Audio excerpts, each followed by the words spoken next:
شروع کرتا ہوں اللہ کے نام سے جو بڑا مہربان نہایت رحم والا ہے۔ وقت افطار تمام گناہوں سے معافی کی دعا۔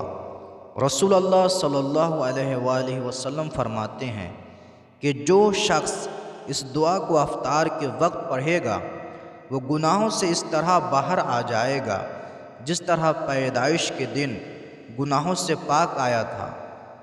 یہ دعا یہ ہے: یا عظیمو یا عظیمو انت الہی لا الہ لی غیرک اغفر لی الذنب العظیم انہ لا یغفر الذنب العظیم الا العظیم۔